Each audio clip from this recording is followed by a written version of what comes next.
Hi, this is Petri. Welcome, everyone. Thanks for stopping by. Thanks to my new subscribers. I appreciate everyone subscribing, and to all my regular subscribers, everyone, I know you're doing a great job out there, and I just look up to your dedication to continuing to watch videos, practice, draw, paint, study, all the great things that are going to make you a great watercolor artist. Um, I wanted to really have a exciting and fun time today, just kind of going through some um, what I would just consider like normal like routine for coming up with ideas for paintings. If someone said to me, "Oh, I'd love to have a painting of Paris. Can you paint me something?" I might look up pictures online, bring it to someone and say, "Hey, these are some photographs I have. Do you like them?"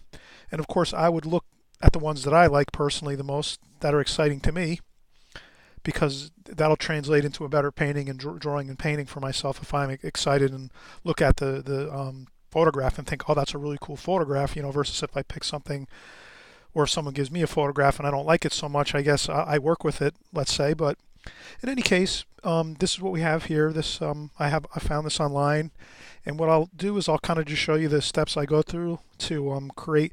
The first thing I would do is I would create a small comp first, a small thumbnail of this, draw it and paint it. You can see there's a lot of detail in this photograph. So what I would do is immediately when I see this, I say, "Oh, I'm going to simplify this." For watercolor. So I'm not going to get every single detail here, but I will use quite a bit of things to um, give a great idea of the feel and the dynamics of this scene. So the first thing I do is this is a landscape format.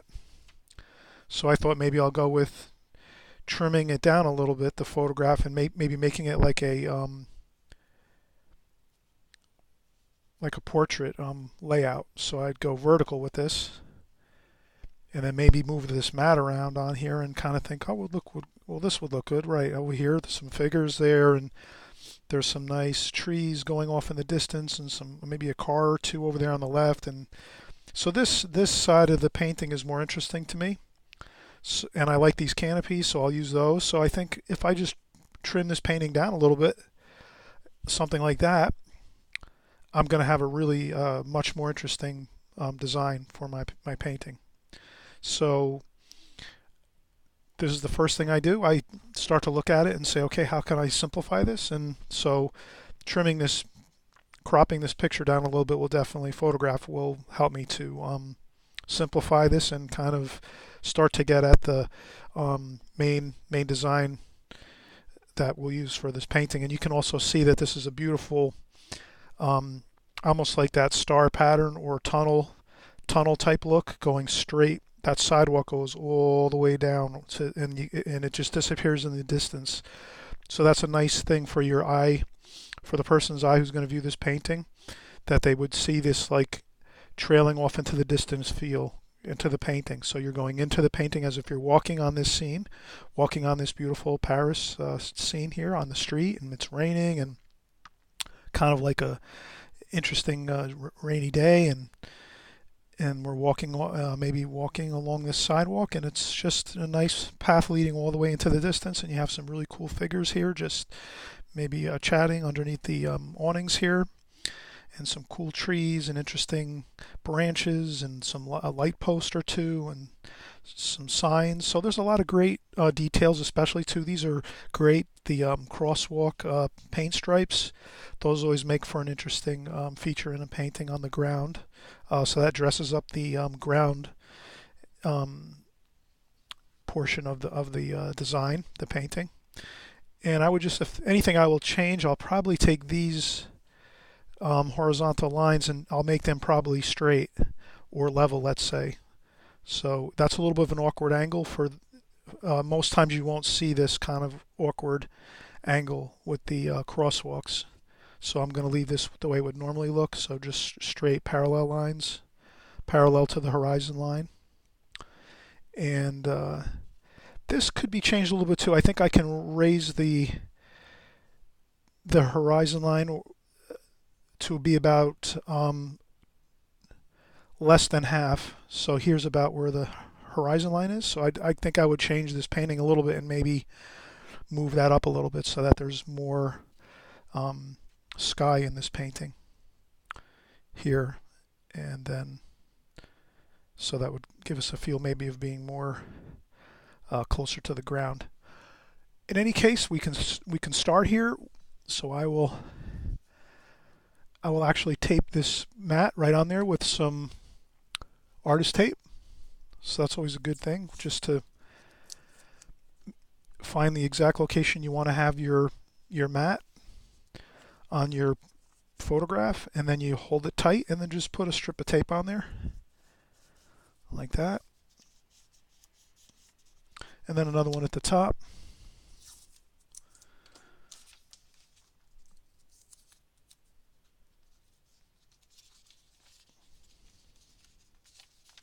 And if it gets a little bit I guess the idea is to get it nice and level and square with the photograph, and that looks pretty good. And then of course we're going to use this as our drawing and painting for our composition here, our small thumbnail. And I've already taped out my watercolor paper here in a portrait format. And then we'll take this and we'll just set this up across from us. So I'll tape this up on my wall and we'll start to draw it. And again, this is just the comp that we're going to do now. So we're not going to get too worried about, uh-oh, pressure, got to, do a perfect finished painting here. Does that make sense? Let's take the pressure off ourselves. Let's do a comp first. Get familiar with what we want to do. And then we can go in and you can even do 1 or 2 comps. You can do even 4 or 5 or as many as you want before you do a finished painting. The more times you do it, though, the more familiar you are with the subject matter and the painting itself. It'll be a breeze to paint if you do more comps and thumbnails before you go in and do your finished painting. So here, again, you notice that I said we were going to make the horizon line a little bit lower, so we're going to do that. And I think I'm lined up on my camera here. Okay, that's good. And then I can right now I think I can actually just do a real light sketch, kind of laying things out. So this is the bottom of the storefront there approximately. And then this goes up about 2/3. And then we have an awning here, like so. And that goes up like that. And then above that we have another permanent feature of the building, a permanent part of the structure up above. Then we have another awning here.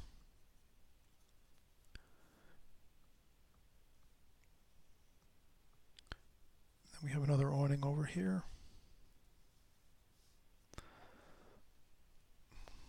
Okay, and then we have a figure here.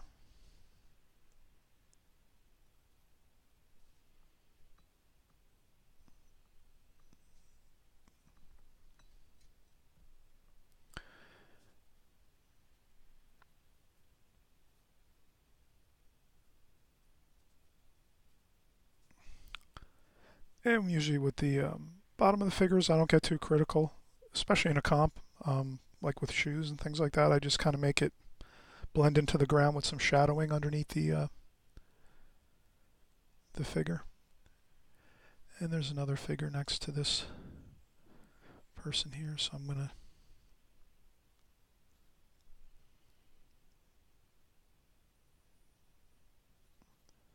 and of course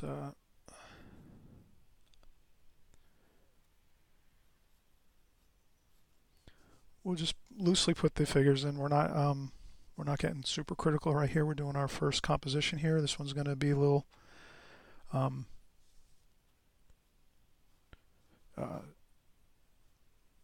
just loose, carefree, getting the main idea of the picture and the design, the layout.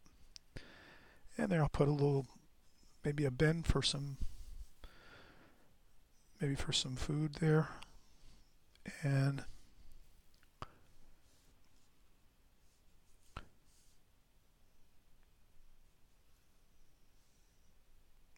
then I'm being careful with that angle as I see it coming in the distance here towards us.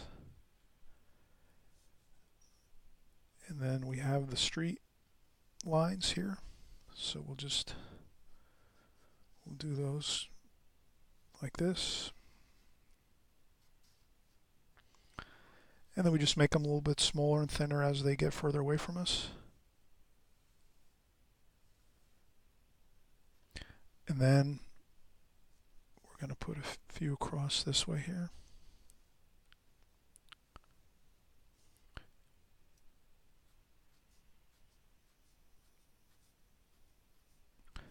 So I'm just roughly putting in those lines, and then we'll keep working on this to get everything looking pretty good. Now we're going to go with a street sign here. That's about halfway up. And then we have a tree over here, so we'll put that here.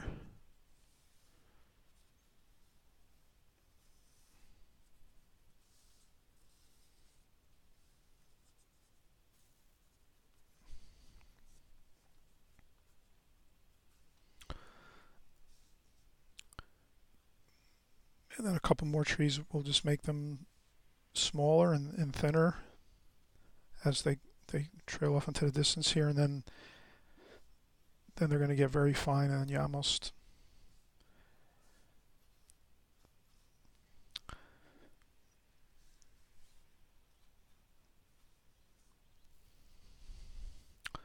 there's some buildings over here, so we'll put those in. Those are just they're kind of misty since it's a rainy day, so those buildings aren't going to be detailed whatsoever. And then there's a car. Maybe we'll put a car over here.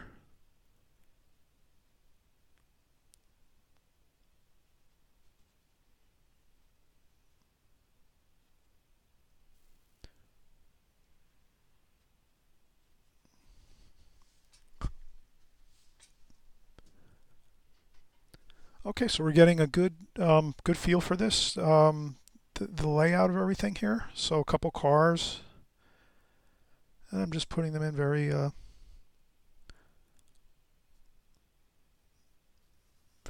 carefree. And we have a few more trees here, and a couple are straight, a couple are a little bit on an angle. So with trees, you want to kind of keep them vertical, but make some of them lean a little bit one way, maybe another. Branches can be fun and carefree. And again, we're not this is just a comp, so we're just getting a feel for things here. And again, here I think I might have went into the crosswalk. I might want to keep that away from the crosswalk there, those paint stripes. Okay, so that's pretty good. We'll work with this, what we have right here. So we'll come back and we'll start working on our finished painting. And just to again kind of go over the somewhat of the layout here. We did like our photograph. We'll just take a look at our photograph one more time. The action of the figures are on the right hand side with the awnings, and then you have the bottom section center, which is the sidewalk trailing off into the distance with a nice kind of like tunneling effect, so that draws the eye into the painting. And then some trees on the left and a couple cars and a building that's going to be kind of misty, and then some light posts and a couple signs and things. So, and a nice feel of lots of branches, and we'll have some sky color in here too as well. So we have a lot of good stuff here to paint, and let's get started on the painting on our next video. We'll see you in just a few minutes and we'll start painting.